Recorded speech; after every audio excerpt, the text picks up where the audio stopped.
నమస్కారం. నేను మీ డాక్టర్ నోరీజీ ప్రదీప్, గుణ ఆయుర్వేద నుంచి. మన ప్రేక్షకులకు మంచి మంచి టాపిక్లు తెచ్చుకుంటూ, దాని గురించి తెలుసుకుంటూ, దాంట్లోని చిన్ని చిన్ని చిట్కాలు, అంటే పెద్ద చిట్కాలు కాకుండా చిన్నవి, ఇంట్లో సులువుగా చేసుకునే చిట్కాలతో మనం ఈ శీర్షిక నడుపుతున్నాం. అలాగే ఇవాల్టి టాపిక్ ఏంటంటే తెల్ల జుట్టు లేకపోతే జుట్టు రావడం. అంటే మీరందరూ నాకు జుట్టు ఉందా లేదా అని ఒక ఫీలింగ్ ఉంటుంది. నేను మొన్నే తిరుపతికి వెళ్ళి వచ్చాను, అంతకంటే ఏం లేదు. సో జుట్టుకి వచ్చే సమస్యలు ఎలా వస్తాయి, ఆయుర్వేద ప్రకారంగా దానికి ఎలా మనం చక్కటి చిన్న చిన్న చిట్కాలతో ఎలా తీసుకోవాలి. మొదటిగా అసలు తెల్ల జుట్టు ఎందుకు వస్తుంది అంటే దాన్ని సంస్కృతంలో పాలిత్యం అంటారు. పాలిత్యం యొక్క మెయిన్ ప్రాబ్లం పిత్తం. పిత్త కఫాల వల్ల పాలిత్యం వస్తుంది, అంటే వైట్ గ్రే హెయిర్ వస్తుంది. అలాగే జుట్టు ఊడిపోవడానికి లక్షణానికి ఆయుర్వేద ప్రకారం అది కాలిత్యం అంటారు. అది పిత్త వాతాలు. పిత్తం అంటే వేడి, వాతం అంటే డ్రైనెస్, దీనివల్ల వస్తుంది. ఎప్పుడైతే మనకి ఆ బ్లాక్ పిగ్మెంటేషన్ ఏదైతే ఉంటుందో జుట్టుకి, అది కనుక ఆ పోషక విలువలు సరిగ్గా గనక మన జుట్టు ఇవ్వలేకపోతే, అంటే మన శరీరం జుట్టుకి ఇవ్వలేకపోతే కనుక ఆ దానివల్ల వచ్చే మార్పు మనకి ఒక్కొక్క హెయిర్ తెల్లగా అయిపోవడం ఉంటుంది. అది సామాన్యంగా 50 తర్వాత వస్తే పెద్దగా అది రోగం కాదు.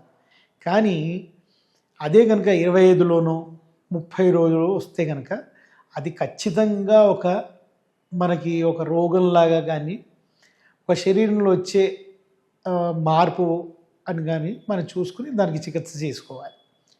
చికిత్స చేసుకునేటప్పుడు మనం ముఖ్యంగా చూడవలసింది ఏంటంటే ఈ పిత్తం దేనివల్ల వస్తుంది. ఇప్పుడు కాలిత్య పాలిత్య అన్నాడు, జుట్టు ఊడిపోవడం కానీ గ్రేయింగ్ ఆఫ్ హెయిర్ కానీ, రెండిటికి వేడే కారణం. మీరు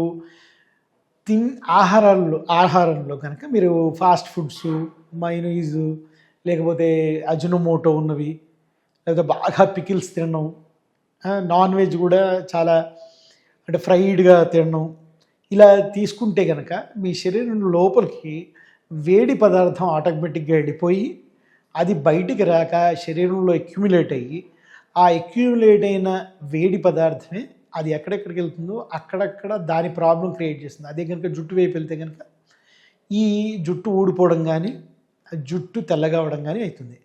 మన శరీరంలో కనుక న్యూట్రిషన్ విలువలే సరిగా లేకపోతే కనుక అది జనరల్గా జుట్టు ఊడిపోవడానికి కారణమవుతుంది. మీకు ఈ కారణం అంటే వేడి ఎక్కడి నుంచి వస్తుంది అన్న కారణం మీకు తెలియాలి. ఫస్ట్ కొంతమంది హెల్మెట్ వేసుకుంటారు, దాంట్లో గుడ్డ పెట్టుకోకుండా వేసుకుంటారు, చాలాసేపు ఉంచుకుంటారు. అలా గాలి తగలకపోవడం వల్ల, ఆ చెమట అక్కడ ఉండిపోవడం వల్ల, అలాంటి వాటి వల్ల కూడా మీకు వేడి అక్కడ ఉండిపోయి ప్రాబ్లం క్రియేట్ చేసే ఛాన్స్ ఉంటుంది.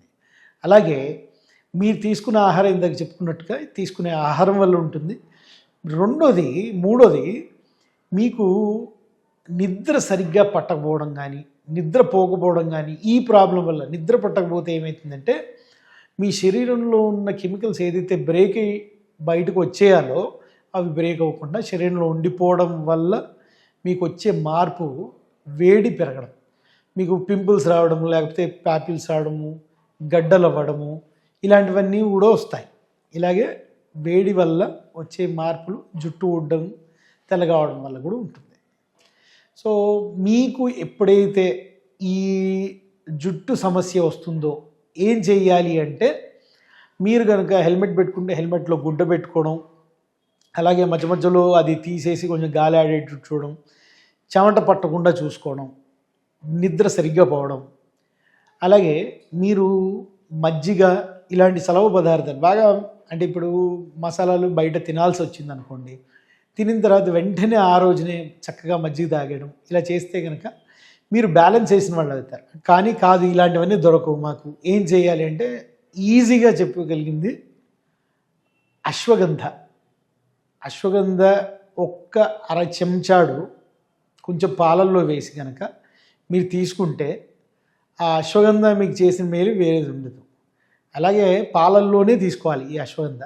అది చలవ చేయాలి. చలవ చేయకపోతే అది కాదు. ఇందాక అనుకున్నట్టు పోషణ వస్తుంది, చలవ వస్తుంది. దీంతో మీ పిత్త కఫ వాతాలు అన్నీ బ్యాలెన్స్డ్గా ఉంటాయి. అప్పుడు మీకు ఈ కాలిత్య పాలిత్య ప్రాబ్లమ్స్ యంగర్ ఏజ్లో అంటే ఈ ముందరే బాల నెరుపు అంటారు చూసారా, ఇది రాకుండా ఉంటాయి. బయటికి రాసుకునే నూనెల్లో చాలా మటుకు భృంగరాజు, నీలి భృంగరాజ్ అని చాలా రకాలుగా ఉన్నాయి, నారసింహ తైలం అని చాలా ఉన్నాయి.